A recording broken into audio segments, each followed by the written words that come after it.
Hello friends, आज की इस वीडियो में आप सभी के लिए आंगनवाड़ी कार्यकर्ता, मिनी आंगनवाड़ी कार्यकर्ता, आशा सहयोगिनी, शिशु पालन गृह सहयोगिनी और सातवीं भर्ती प्रक्रिया हेतु आवेदन पत्र की ऑफिशियल नोटिफिकेशन लेकर आए। काफी सारे लोगों का कमेंट्स आ रहा था कि हमें इस भर्ती प्रक्रिया का नोटिफिकेशन नहीं मिल रहा, हम कैसे पता करें कि हमारे आंगनवाड़ी से भर्ती प्रक्रिया निकली है या नहीं। वो जानकारी भी आपको इस वीडियो के माध्यम से बताई जाएगी। आपका जो फॉर्म है ऑनलाइन और ऑफलाइन दोनों मोड से अप्लाई होगा। ये दोनों मोड से अप्लाई होगा। कंप्लीट इंफॉर्मेशन आपको इस वीडियो में मिल जाएगी। ये वीडियो 15 से लेकर 20 मिनट का हो सकता है, लंबा ये वीडियो बन सकता है क्योंकि इसमें आपको कंप्लीट प्रोसेस समझाई जाएगी। सबसे पहले आपको जो ऑफलाइन मोड से फॉर्म अप्लाई होता है वो आपको कैसे करना है। सबसे पहले आप देख सकते हो बाल विकास परियोजना सहायक निदेशक की आपको यहां डिटेल्स भरनी है। आप जिस जिले से जिस परियोजना के अंतर्गत आप ये फॉर्म भर रहे हैं उसका नाम आपको यहां लिखना है। तो यहां जो भी आपके जिले का नाम है वो आपको लिख देना है। जैसे कि हमारा यहाँ सागर है तो हमने यहाँ से सागर सेलेक्ट कर लिया है या लिख दिया है। इसके बाद ग्राम पंचायत शहरी निकाय का जो भी आपका ग्राम पंचायत या शहरी निकाय से ये फॉर्म अप्लाई करना चाहते हैं, क्योंकि काफी सारी महिलाएं ग्राम पंचायत से अप्लाई करेगी, काफी सारी शहरी जो महिलाएं हैं वो शहर में अप्लाई करेगी। तो इसके लिए आपको अपने शहर का नाम यहां लिख देना है।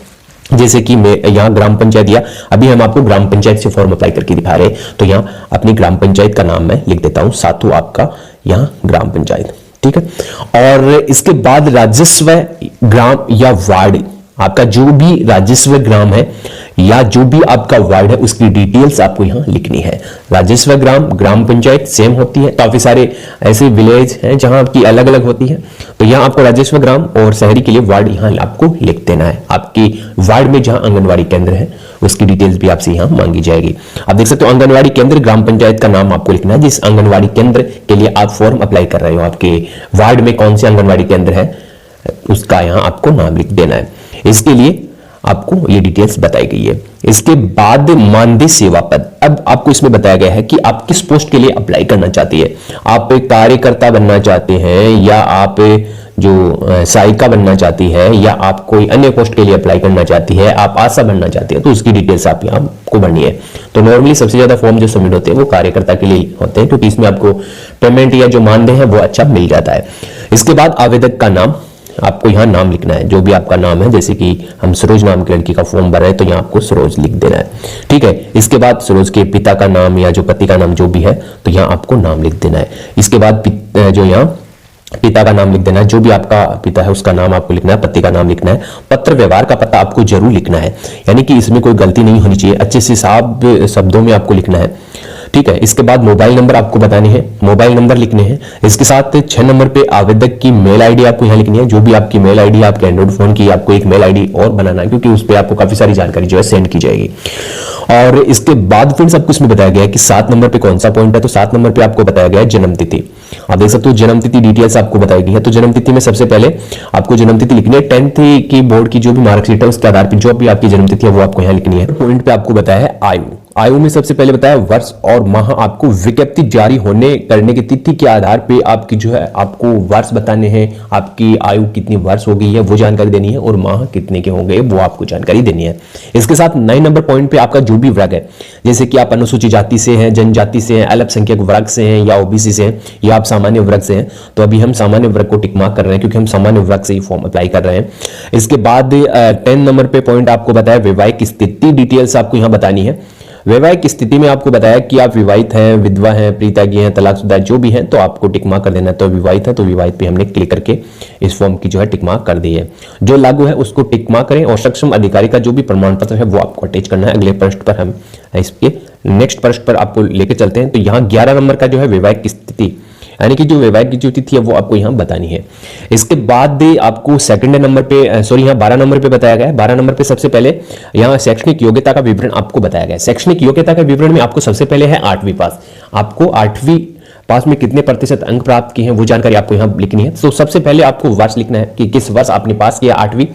विद्यालय बोर्ड का नाम, जिस बोर्ड या डाइट से आपने पास कर रखी है और विशेष विवरण आपको बताना है। इसके बाद सेकेंडरी यानी कि 10th पास, 10+2 यानी कि 12वीं, और जो नर्सिंग टीचर एनटीटी या आपके पास डीपीएससी का जो भी डिप्लोमा है आप अटैच कर सकते हैं। नॉर्मली इसमें जो आपकी योग्यता है वो यहाँ आप देख सकते हो 12वीं पास तक ही है। यहाँ देख सकते हो 12वीं पास तक आपको ये जो बताई गई है जानकारी, यहाँ देख सकते हो ये 12वीं पास तक, यहां तक ही आपको भरना है। यदि आपके पास हायर एजुकेशन क्वालिफिकेशन है, हायर में सबसे पहले क्या जोड़ा गया है, नर्सिंग टीचर एनटीटी का सर्टिफिकेट आपने कर रखा है, तो आप सभी को इसमें बोनस अंक मिल जाएंगे। कितने बोनस अंक मिलेंगे वो जानकारी आपको इसी वीडियो के माध्यम से बताई जाएगी। यदि आपने स्नातक कर रखी है, पीजी कर रखी है, पोस्ट ग्रेजुएशन कर रखी है, या आपके पास कोई भी कंप्यूटर डिप्लोमा है, या आपने एनएम जीएनएम कर रखी है, तो उसकी डिटेल्स भी आप यहां लिख सकते हैं, क्योंकि हायर एजुकेशन क्वालिफिकेशन के आपको नंबर मिल जाएंगे। तो यहां आपको ये फॉर्म सबमिट करना है, 8वीं सेकेंडरी हायर सेकेंडरी, तो यहां तक आपको इसमें बताया गया कि ये तो बेसिकली है। जैसे कि आप आंगनवाड़ी कार्यकर्ता के लिए अप्लाई कर रहे हैं तो आपको हायर सेकेंडरी पास होना अनिवार्य है। आप सातनी के लिए अप्लाई कर रहे हो या अपने पोस्ट के लिए अप्लाई कर रहे हो तो आपको इस प्रकार का विवरण देना जरूरी है। यदि कोई पॉइंट आपको समझ नहीं आ रहा है तो आप हमें कमेंट कर सकते हैं, हम आपको कमेंट में इसके लिए जो भी हमारा जवाब होगा वो उपलब्ध करवाएंगे। और इसके बाद आपको पॉइंट नंबर 3 पे, यहाँ 13 नंबर पॉइंट पे आपको बताया कि आंगनवाड़ी कार्यकर्ता, मिनी आंगनवाड़ी कार्यकर्ता, सहायिका, आशा सहयोगिनी, शिशु पालन गृह साथिन के पद हेतु कार्य अनुभव। यदि आपने पहले कोई साथिन के तौर पे कार्य किया है तो आप यहाँ कुछ प्रमाण पत्र अटैच करके इसमें भी कुछ बोनस 1-2 अंक प्राप्त कर सकते हैं। अन्य योग्यता का विवरण आपको यहाँ बताना है, कोई आपके पास अन्य योग्यता है इसी डिपार्टमेंट संबंधित तो आप उसको भी यहाँ लिख सकते हैं। इसके बाद 15 नंबर पे आपको बताया गया है बीपीएल स्थिति, केंद्र सरकार की सूची में सम्मिलित है या नहीं। आपके पास बीपीएल राशन कार्ड है, यदि नहीं है तो यहाँ आपको यह खाली छोड़ देना है। यदि जो इसके बाद सेकंड है अंत्योदय योजना के अंतर्गत आपका कार्ड है तो आपको यहाँ टिक मार्क कर देना है। आवेदन पत्र प्रस्तुत करने की तिथि, जो भी आपकी आवेदन पत्र प्रस्तुत करने की दिनांक है, जैसे कि आज ही हम फॉर्म भरें तो आज की यहाँ डेट लगा सकते हैं। जिस डेट को आपको फॉर्म सबमिट करवाना है उस डेट को आप यहाँ लिख सकते हैं। इसके बाद आपको कौन कौन से डॉक्यूमेंट्स अटैच करने हैं, तो नॉर्मली सबसे पहले आपको डॉक्यूमेंट्स की लिस्ट बताई गई है। अधिकतम शैक्षणिक योग्यता संबंधित अंक तालिका प्रमाण पत्र, तो यहाँ आपको ये जो डिटेल्स बताई गई है, तो यदि आपने नर्सिंग टीचर एनटीटी सर्टिफिकेट कर रखा है तो यहाँ से टिक मार्क कर सकते हैं। आप कितने पत्र अटैच कर रहे हो, उसकी सेकेंडरी की अंक तालिका यहाँ प्रमाण पत्र आप अटैच कर सकते हो। स्थानीय निवासी होने का प्रमाण पत्र, कौन से यहाँ डॉक्यूमेंट्स अटैच कर रहे हो, मतदाता पहचान पत्र, राशन कार्ड, आधार कार्ड या जन आधार कार्ड, यहाँ से आपको डिटेल्स लिख देनी है। इसके बाद आपको इसमें बताया गया है विवाह पंजीयन प्रमाण पत्र आपको देना है। तो इस प्रकार डॉक्यूमेंट्स ये आपको अटैच करके टिक मार्क करके कौन कौन से डॉक्यूमेंट्स आप अटैच कर रहे हो उस टिक मार्क जरूरी करना है। इसके बाद हस्ताक्षर आपको यहाँ कर देना है, दिनांक आपको यहाँ लिख देनी है। इसके साथ फिर आपको बताया कि घोषणा, मैं शपथपूर्वक घोषणा करता हूँ जो अभी आपको यहाँ डिटेल्स आपको भरनी है। जैसे कि मैं सरोज, ठीक है, मैं सरोज नाम से फॉर्म भर रहे थे। सरोज शपथपूर्वक घोषणा करते हुए कि आवेदन पत्र में दी गई जानकारी सूचना आवश्यक जो भी है वो सत्य है, प्रामाणिक है। और ये जो आपको इसमें बताया गया है कि मेरे घर में नियमित शौचालय का जो है उपयोग होता है।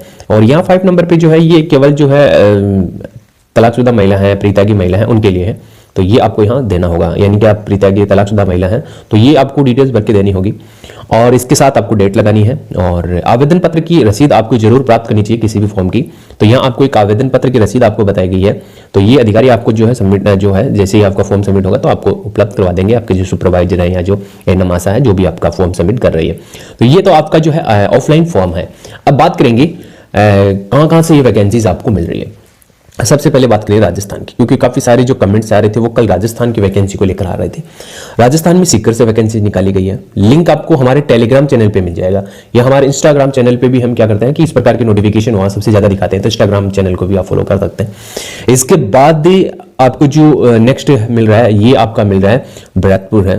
अलग अलग जो जिले हैं उनका सभी का नोटिफिकेशन हमने जो हमारे टेलीग्राम चैनल पे है तो टेलीग्राम चैनल पे अपलोड किया है, सभी जो पीडीएफ है। तो टेलीग्राम चैनल पे आपको गूगल लिंक मिलेगा, गूगल लिंक की सहायता से आप पीडीएफ ओपन कर सकते हैं। इसके साथ ही झारखंड से भी वैकेंसीज है, झारखंड की। और आपको यूपी का कैसे सर्च करना है वो डिटेल्स अभी हम आपको बताएंगे। बिहार से भी बम्पर वैकेंसीज है, बिहार से भी जल्द, अभी फॉर्म स्टार्ट नहीं हुआ है लेकिन जल्द बड़ी भर्ती प्रक्रिया का ऑफिशियल नोटिफिकेशन रिलीज होने वाला है। अभी हम बात करेंगे कि बिहार और जो आपका उत्तर प्रदेश है उसका जॉब आपको कैसे सर्च करना है कि यदि आप यूपी से हैं तो यूपी का कैसे आपको सर्च करना है। सबसे पहले आपको यहाँ जिला या परियोजना द्वारा सर्च कर आंगनवाड़ी रिक्तियों की खोज कर सकते हैं। ऑफिशियल वेबसाइट की जानकारी हम आपको दे रहे हैं। सबसे पहले आपको जनपद का नाम लिखना है, कौन सा जनपद है उसका नाम आपको लिखना है। सेलेक्ट, इस पे आपको सिलेक्ट कर देना है। इसके बाद परियोजना संबंधी जानकारी आपको बताई गई है, ब्लॉक का नाम, शहरी या ग्रामीण, ठीक है। जैसे कि आप यहाँ क्लिक कर रहे हैं, अभी हम आपको दिखाएंगे। जैसे कि आप ग्रामीण या शहरी क्षेत्र से हैं तो यहाँ आपके पास 2 ओपन हो जाएंगे, ग्रामीण और शहरी।